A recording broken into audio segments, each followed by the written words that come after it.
Hello friends, స్వాధ్యాయంలో భాగంగా మనం కరుణ book గురించి తెలుసుకుంటున్నాము. ముందుగా బ్రహ్మర్షి పితామహ పత్రిజీ గారికి, స్వర్ణమాలమ్మ గారికి నా ఆత్మ ప్రణామాలు. అలాగే కరుణ బుక్ రచయిత అయిన ఓషో గారికి నా ఆత్మ ప్రణామాలు. నాకు ఈ అవకాశం ఇచ్చిన నాయుడు గారి ధ్యాన కుటుంబానికి నా ఆత్మ ప్రణామాలు. మనం చాప్టర్లోకి వెళ్ళబోతున్నాం ఫ్రెండ్స్. పార్ట్ 14. ప్రతిదీ మనిషి కోసం తయారైనదే, ఎందుకంటే మనిషి చాలా విలువైనవాడు. చివరికి దేవుడు అనే భావన కూడా మనిషి కోసమే. అంతేకాని దేవుడు అనే భావన కోసం మనిషి ఏమాత్రం కాదు. కాబట్టి ఏదేమైనప్పటికీ మనిషి కోసం దేన్నైనా త్యాగం చెయ్యండి, కానీ దేనికోసమో మనిషిని త్యాగం చెయ్యకండి. అలాంటి పరిస్థితిలోనే మీరు ఎప్పటికీ ఎదుటి వ్యక్తికి సహాయం చెయ్యండి. ఒకవేళ మీరు మనిషిని త్యాగం చేస్తున్నారంటే అర్థం ఆ వ్యక్తికి మీరు ఎలాంటి సహాయం చెయ్యనట్లే, ఆ వ్యక్తిని మీరు నాశనం చేసినట్లే. అలా మీరు ఆ వ్యక్తి పట్ల చాలా హింసాత్మకంగా, కిరాతకంగా ప్రవర్తిస్తారు. కాబట్టి మీరు అనుకుంటున్న మతపరమైన ధార్మిక గురువులందరూ ఇతరులను మార్చేందుకు ప్రయత్నించే అత్యంత కిరాతకులైన నేరస్తులే. ప్రేమించడం, సహాయపడడం ఎవరైనా చేయగలరు. కాబట్టి ఎలాంటి షరతులు లేకుండా ఇచ్చేందుకు మీరు సిద్ధంగా ఉండండి. మీరు మీ ఉనికిని ఎదుటి వ్యక్తికి పంచండి. అలాగే ఆ వ్యక్తిని తన విధి దిశగా వెళ్ళనివ్వండి. ఆ విధి ఏమిటో ఎవ్వరికీ తెలియదు, కాబట్టి ఇలా చేయండి. అలా చేస్తే ప్రతి మనిషి అద్వితీయమైన వాడే అని గుర్తుంచుకోండి. అలాంటి వ్యక్తి గతంలో ఎక్కడా లేడు, భవిష్యత్తులోనూ మళ్ళీ ఎప్పుడూ రాడు. ఎందుకంటే ఎప్పుడూ ఏదో ఒకటి కనిపెట్టే తత్వమున్న అస్తిత్వం దేనిని ఎప్పుడూ పునరావృతం చెయ్యబోదు.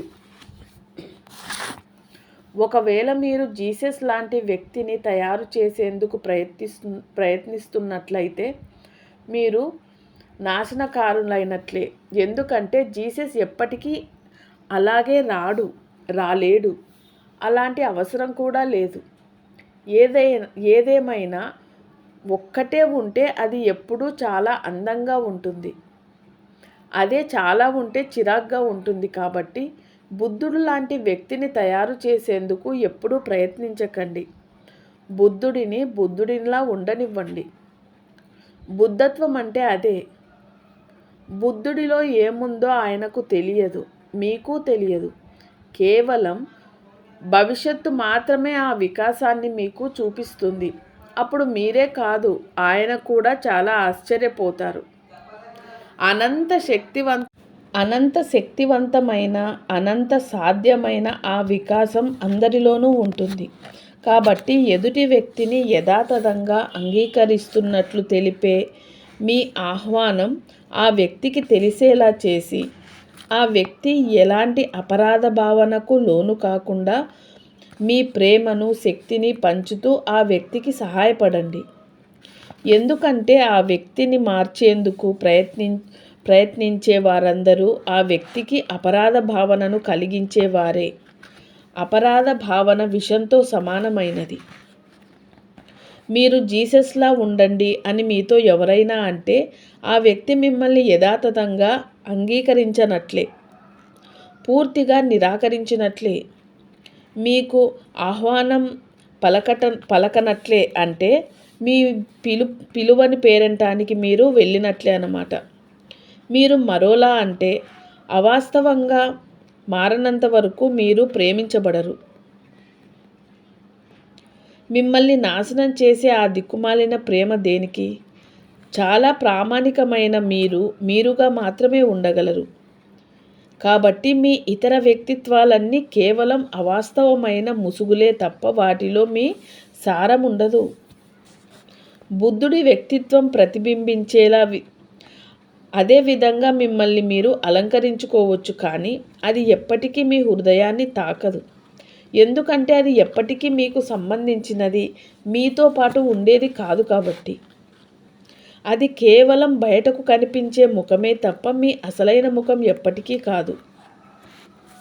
నువ్వు బుద్ధుడిలా లేదా జీసస్లా మారితేనే నిన్ను ప్రేమిస్తాను అంటూ మిమ్మల్ని మార్చేందుకు ఎవరైనా ప్రయత్నిస్తున్నారంటే అర్థం వారు ప్రేమిస్తున్నది బుద్ధుడిని, జీసస్నే కానీ మిమ్మల్ని కాదు. కానీ నిజానికి వారు బుద్ధుడిని, జీసస్ను కూడా నిజంగా ప్రేమించట్లేదు. అదే నిజమైతే వారు అందరికీ అద్వితీయ వ్యక్తిత్వాలను చాలా చక్కగా అవగాహన చేసుకునేవారే. ప్రేమ అంటేనే చాలా గాఢమైన అవగాహన. ఒకవేళ మీరు ఎవరినైనా ప్రేమిస్తే మీలో ఒక విభిన్నమైన, నాణ్యమైన ధార్మికత చోటు చేసుకుంటుంది. అప్పుడు మీరు గతం కన్నా చాలా స్పష్టంగా చూడగలుగుతారు. ఒకవేళ మీరు నిజంగా జీసస్ను ప్రేమిస్తే మీకెదురైన వ్యక్తి ఎలాంటి వారైనా వారిలో మీరు జీసస్ గుణాలే చూస్తూ వారి నుంచి మీరు ఏది ఆశించకుండానే వారిని మీరు ప్రేమిస్తారు. ఎందుకంటే ఆశించేవన్నీ ఎప్పుడూ నిరసనలకు, తిరస్కారాలకు గురి అవుతూనే ఉంటాయి.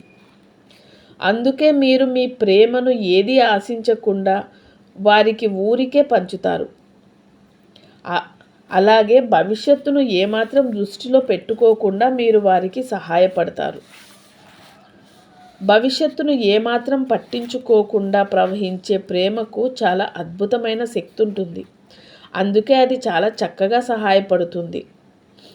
అలాంటి సహాయం మీకు వేరే ఎక్కడా లభించదు.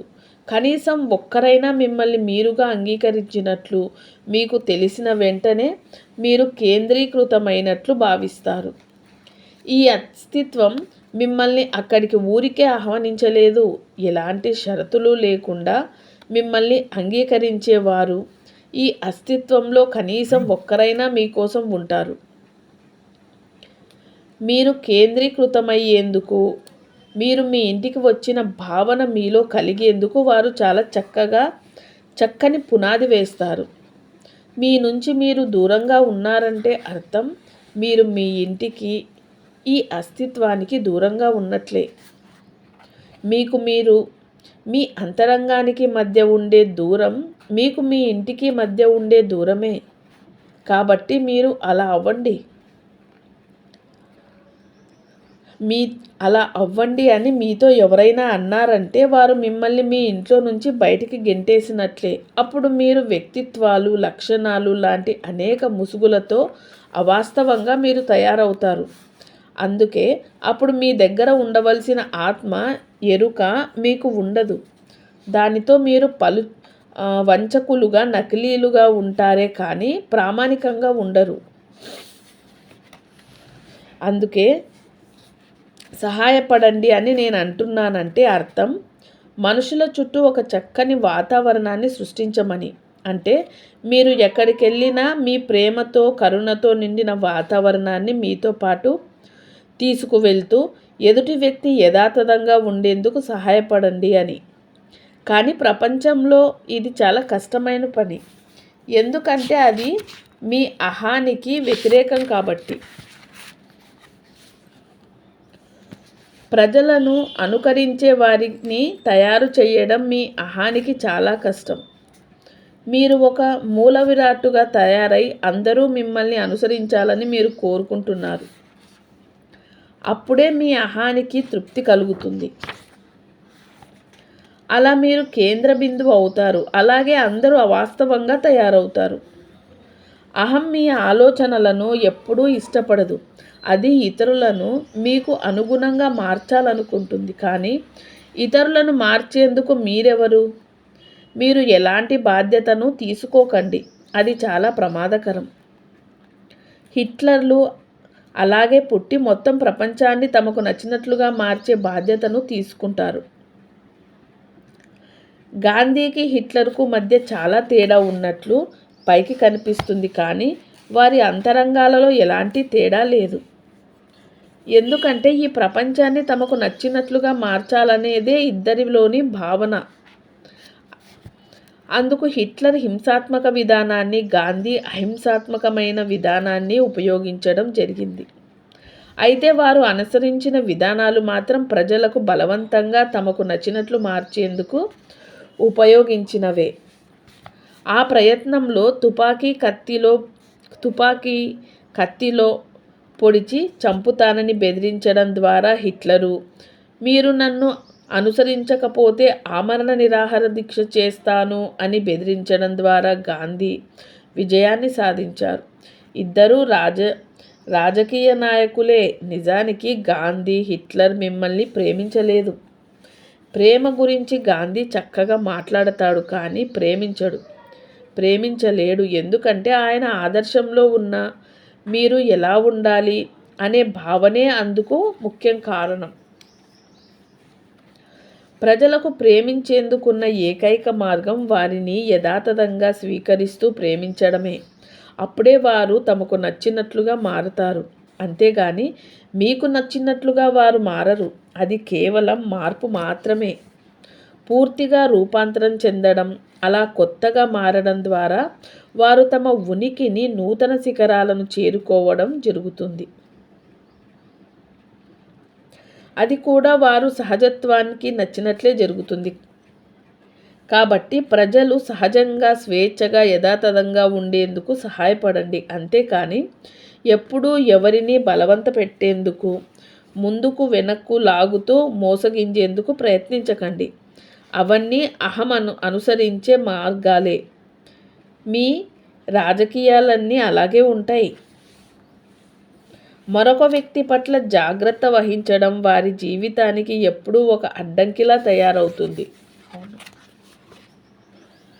మీరు చూపించే జాగ్రత్తలో మీ భావజాలం ప్రవేశించిన మరుక్షణం అదే వారికి పెద్ద అడ్డంకిలా తయారవుతుంది.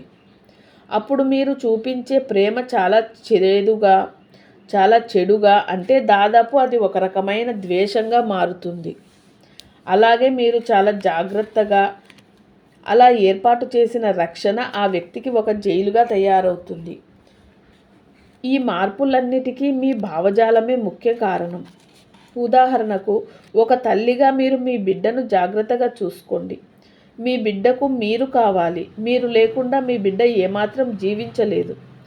మీ బిడ్డకు మీరు తప్పనిసరిగా ఉండాలి. మీ బిడ్డకు మీరు పెట్టే తిండి, పంచే ప్రేమ, శ్రద్ధలు చాలా అవసరం. అంతేకాని మీ ఆదర్శాలు, భావజాలాలు మీ బిడ్డకు అనవసరం. అలాగే మీ క్రైస్తవం, మహమ్మదీయం, బౌద్ధం, హిందుత్వం, మీ నమ్మకాలు, మీ పవిత్ర గ్రంథాలు, మీ ఆదర్శాల ప్రకారం తాను ఎలా ఉండాలి అనేవి కూడా మీ బిడ్డకు అనవసరం. మీరు మీ భావజాలాలను, ఆదర్శాలను, లక్ష్యాలను పూర్తిగా పక్కన పెట్టి అది చూపించే జాగ్రత్త మాత్రమే అందంగా, అమాయకంగా ఉంటుంది. లేకపోతే అది కపటమే అవుతుంది. కాబట్టి మీరు తీసుకునే జాగ్రత్తలో ఎలాంటి భావజాలం లేనప్పుడు మీరు మీ బిడ్డను ఒక క్రైస్తవుడిగా, సామాన్యవాదిగా, ఫాసిస్ట్గా, డాక్టర్గా, ఇంజనీర్గా ఇలా ఏదో ఒక రకంగా చెయ్యాలనుకోకుండా మీ బిడ్డలో నేను నిన్ను ప్రేమిస్తాను, నువ్వు పెరిగి పెద్దయ్యాక నీ సహజత్వానికి తగిన దారిని నువ్వే ఎంచుకో, నువ్వు ఎలాంటి వాడివైనా, ఎలా ఉండాలనుకున్నా నాకు ఎలాంటి అభ్యంతరం లేదు, నా ఆశీర్వాదాలు నీకు ఎప్పుడూ ఉంటాయి, నువ్వు విశ్వవిద్యాలయ స్వర్ణ పతకాన్ని సాధించి దేశాధ్యక్షుడివైనప్పుడే నిన్ను ప్రేమిస్తాను తప్ప పరీక్షలలో ఓటమి పాలై వడ్రంగిలా వస్తే నిన్ను ప్రేమించను. పైగా నువ్వు అలా అయినందుకు నేను చాలా సిగ్గుపడతాను. నీకు నీతి నిజాయితీలు ఉన్నా లేకున్నా, నువ్వు మంచివాడివైనా చెడ్డవాడివైనా, చివరకు నువ్వు ఎలాంటి వాడివైనా నా బిడ్డవే కదా, లేకపోతే నీకు నాకు ఎలాంటి బంధము లేనట్లే కదా అంటారు. మీ బాంధవ్యాలలోకి మీ భావజాలం ప్రవేశించిన మరుక్షణం మీ బాంధవ్యం విషపూరితమవుతుంది. జాగ్రత్త వహించడం చాలా అందంగానే ఉంటుంది, కానీ దాని వెనకాల ఏదైనా ఉద్దేశం ఉంటే అది కపటమైనదే. ఆ నియమాలతో కూడిన బేరమే అవుతుంది. మనం చూపించే ప్రేమలన్నీ మోసపూరితమైనవే. అందుకే ప్రపంచమంతా నరకయాతన పడుతోంది. జాగ్రత్త వహించడం అనేది ఎక్కడా లేదని నేను చెప్పట్లేదు, అది ఉంది, కానీ అది మరీ మోసపూరితంగా ఉంది.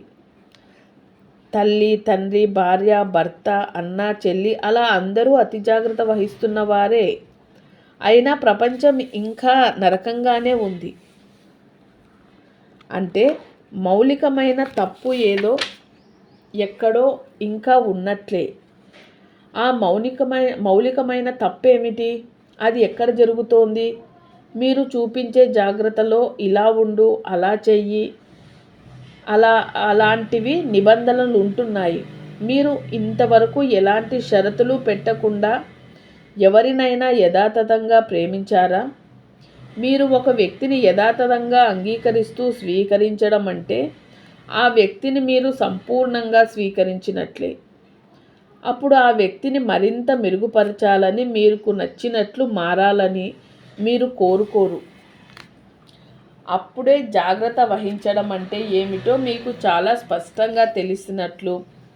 అప్పటి నుంచి మీరు చాలా చక్కగా జాగ్రత్త వహిస్తారు. అలా మీ నుంచి ఎదుటి వ్యక్తికి ఎక్కువ సహాయం లభిస్తుంది. కాబట్టి ఒక వ్యక్తి పట్ల మీరు తీసుకునే జాగ్రత్తలో ఎలాంటి వ్యాపార దృక్పథం, ఆశయాలు లేకపోతే మీ జాగ్రత్తను ఆస్వాదిస్తున్న వ్యక్తి మిమ్మల్ని ఎప్పటికీ ప్రేమిస్తూనే ఉంటాడు. లేకపోతే అదే వ్యక్తి మిమ్మల్ని క్షమించడం ఎప్పటికీ జరగదు. అందుకే ఏవో లెక్కలతో కూడిన ఆశయాలతో మరీ ఎక్కువగా జాగ్రత్తలు తీసుకునే తల్లిదండ్రులను క్షమించే విషయంలో పిల్లలు చాలా ఆసక్తులవుతారు. మనస్తత్వ శాస్త్రవేత్తలు కూడా ఇదే విషయాన్ని సమర్థిస్తారు. ఎందుకంటే తల్లిదండ్రులు తమకున్న ఆశయాలలో కొన్నింటిని తమ పిల్లల ద్వారా నెరవేర్చుకుంటారు. ప్రేమ ఎప్పుడూ ఒక ఉచిత బహుమతిగా మాత్రమే ఉండాలి. అంతేకాని దానికి వెలకట్టిన మరుక్షణం అది దాని స్వభావాన్ని పూర్తిగా కోల్పోతుంది. అంటే అప్పుడు అది ఏమాత్రం ప్రేమ కాదు. ఓకే ఫ్రెండ్స్, ఈరోజుతో ఈ చాప్టర్ కంప్లీట్ అయింది ఫ్రెండ్స్. రేపు మరొక చాప్టర్తో కలుసుకుందాము. Thank you.